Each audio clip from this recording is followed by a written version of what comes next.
आप सभी को प्रेमपूर्ण प्रणाम।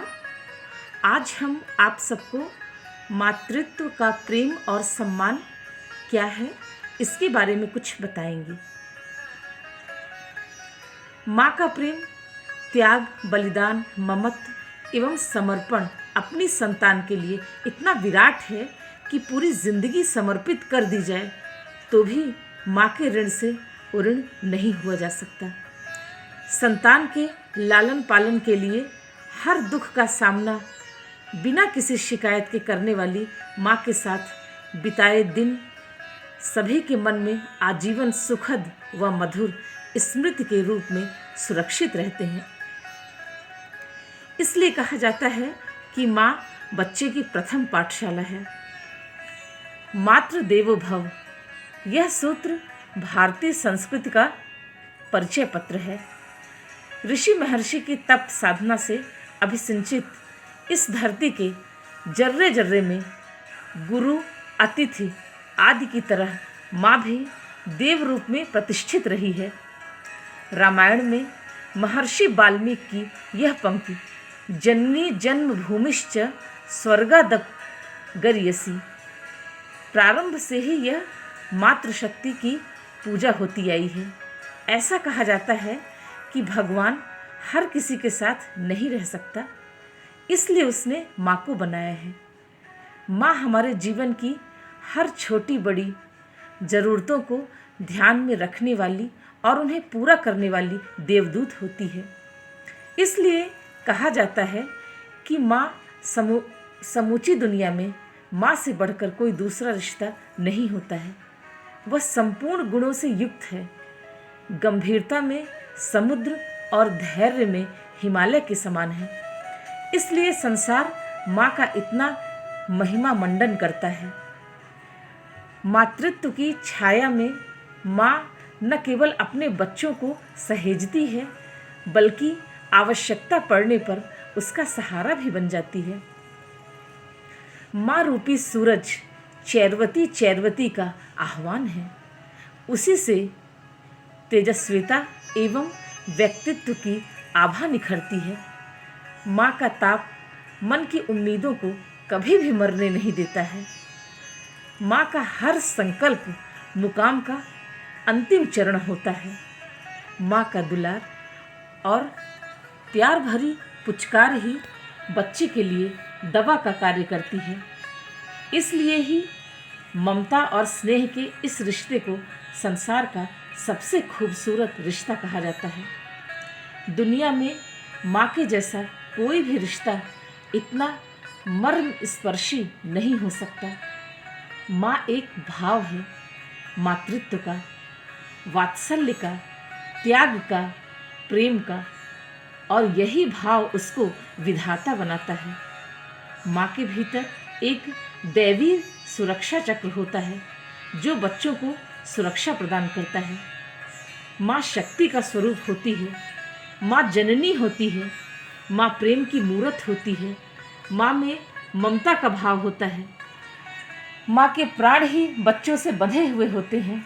माँ अपने बच्चों की खुशी के लिए बहुत ही सहजता से सब कुछ कुर्बान कर देती है, तभी तो माँ की जगह कोई भी नहीं ले सकता। माँ की सहनशीलता इतनी ज़्यादा होती है, इसी कारण धरती को माँ कहा जाता है, पिता कभी भी नहीं कहा जाता। क्योंकि जितना माँ सहन कर सकती है उतना पिता कभी भी सहन नहीं कर सकता है। और इसका कारण भी है क्योंकि माँ 9 महीने बच्चे को अपनी कोख में रखती है और हर पीड़ा से गुजरकर बच्चे को नया जन्म देती है।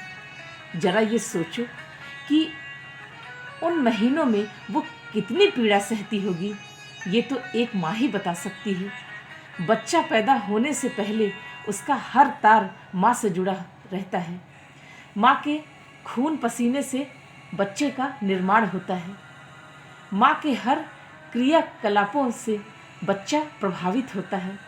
माँ सांस लेती है तो बच्चा सांस लेता है, माँ सोती है तो बच्चा सोता है, माँ खाती है तो बच्चा खाता है।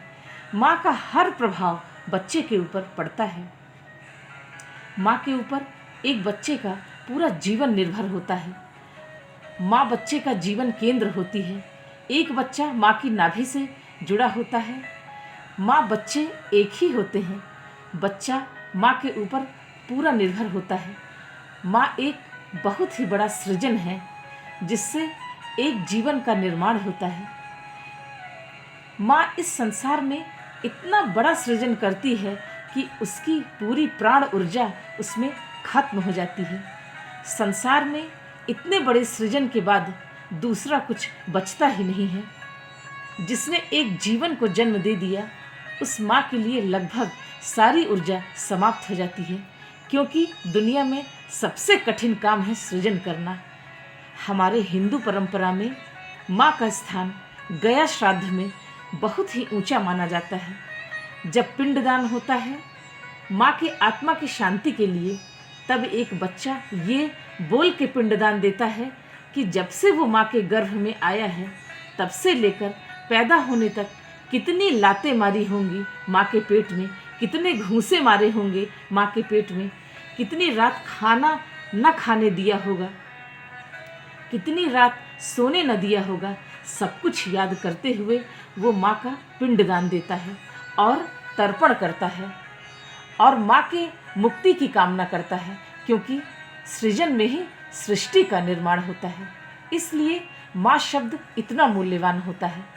घर तो माँ से होत है, वरना रहे मकान, सन्नाटा ऐसा रहे मानो होत शमशान। माँ तो तेरे घर में है तो फिर काहे तू रोए, माँ के आशीर्वाद से काम सफल सब होए। जॉर्ज गुरजिएफ रूस के आध्यात्मिक विचारक थे। उन्होंने भी कहा है कि प्रत्येक व्यक्ति को किसी न किसी दिन अपने माता पिता से समझौता करना ही होता है, और जो व्यक्ति अपने माता पिता का हृदय से सम्मान नहीं करता, वो इस संसार से कभी भी मुक्ति नहीं पा सकता है और उसकी आध्यात्मिक यात्रा कभी भी शुरू नहीं हो सकती है। गुरजिएफ बड़ी गहरी बात कहते हैं कि जिन माता पिता ने तुम्हें बड़ा किया, वो कई बार तुमसे नाराज हुए होंगे और तुम्हें डांटे डपटे और मारे भी होंगे, और ये सब तुम्हारे अच्छे के लिए ही किए होंगे। तुम अगर अपने माँ बाप से रसपूर्ण रिश्ता नहीं बना पाए होगे तो और किससे बना पाओगे। इसलिए गुरजिएफ कहते हैं कि जिसके मन में माँ बाप के प्रति आदर आ गया, वो साधु होने लगता है। हर जगह की सारी संस्कृति इस बात पर जोर देती है और यह कहती है कि माँ बाप का आदर और सम्मान करो, और अगर इस बात पर जोर न दिया जाए तो तुम अनादर करोगे ही। पश्चिम के मनोवैज्ञानिक ये खोजबीन किए हैं कि जितने लोग भी मानसिक रूप से बीमार होते हैं, वो किसी न किसी तरह से अपनी माँ से नाराज हैं। अगर मानसिक बीमारी को एक शब्द में लाना है तो वो यही है कि गहनतम तल में उनकी माँ से नाराजगी बहुत गहरी है। अगर तुम्हारा अपने माता पिता से इतना बैर है तो संसार की तो बात ही छोड़ दो। बौद्ध भिक्षु भी जब अपनी साधना के पथ पर जाते हैं तो अपनी माँ से भिक्षा लेकर ही अपनी साधना का शुभारंभ करते हैं। इतनी ताकत होती है माँ के प्रेम में।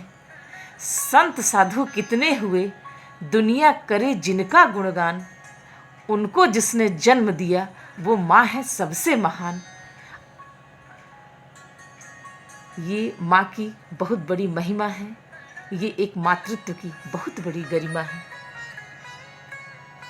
अब हम आज के इस आधुनिक परिवेश में मातृत्व की परिभाषा क्या है, इसके बारे में कुछ कहेंगे।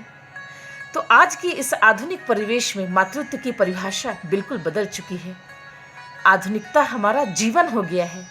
हाँ, ये बिल्कुल सत्य है कि समय के साथ परिवर्तन अनिवार्य है और होना भी चाहिए, लेकिन हम अपनी संस्कृति से बहुत दूर जा चुके हैं, जिसका प्रभाव हमारे बच्चे के ऊपर बहुत तेज़ी से पड़ रहा है। आज की माताएं भी अपने बच्चों की परवरिश अच्छे से करती हैं और प्रेम भी करती हैं, लेकिन वो अच्छे संस्कार अपने बच्चों को नहीं दे पा रही हैं और इसके चलते बच्चों का विकास पूर्ण रूप से नहीं हो पा रहा है। आज के इस आधुनिक परिवेश में बच्चों को अपने संस्कार और संस्कृति में ढालना अनिवार्य है।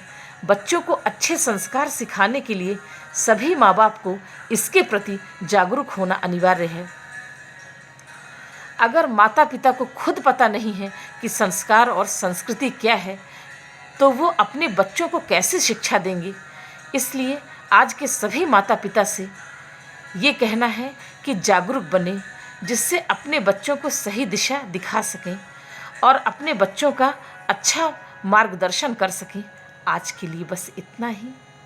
आप सभी को प्रेमपूर्ण प्रणाम। धन्यवाद।